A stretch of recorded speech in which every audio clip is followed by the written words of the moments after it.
Picture a firelit camp 12,000 years ago. A hunter-gatherer throws a handful of carved, jagged animal bones into the dirt and watches them scatter.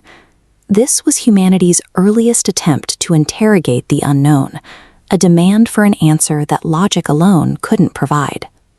Early humans used these rituals to overcome the paralysis of the unknown. They invented a physical conduit, a way to pull advice from a silent universe. The history of the die is the history of human ambition, the struggle to map and conquer the chaos of randomness. This practice was called astrogalomancy.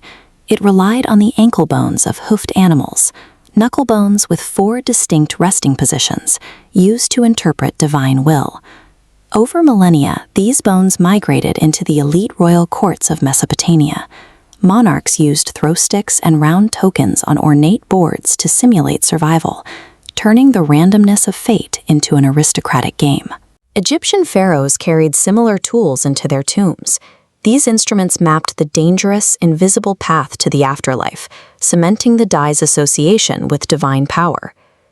Human psychology demands a mechanism to predict and control the future. This drive allowed the die to conquer the ancient world almost as quickly as it was invented. By the height of the Roman Empire, the die moved from temple to tavern. It became a daily obsession for emperors and soldiers alike.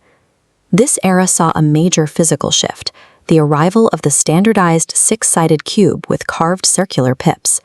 Opposite faces were positioned to add up to 7, 1 and 6, 2 and 5, 3 and 4. This geometry established a baseline for fairness that the world still relies on.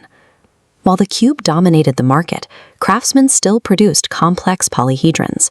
These 20-sided stones, engraved with Greek characters, were reserved for specialized mystical rituals. By standardizing the geometry of the die, humanity accidentally built a highly efficient engine of chance, placing it at the center of the global economy.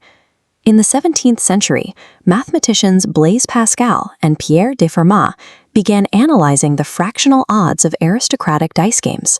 This gave birth to probability theory. A single die has a flat 1 in 6 chance, but rolling 2 creates a distinct bell curve distribution. 7 was no longer a sign from the gods, but a mathematical certainty fixed by probability laws. When the logic of the roll was finally quantified, the ancient spell evaporated. The die lost its divine authority, stripped of its right to govern human affairs through mysticism. Today, the die has been moved from the sacred altar to the sterile environments of the laboratory and the casino floor. Modern precision dice are machined to microscopic tolerances. When you throw a die today, are you trusting the calculation, or are you secretly hoping for a miracle? We spent 12,000 years learning the cold language of probability, but the primal thrill of surrendering control to the unknown remains undefeated.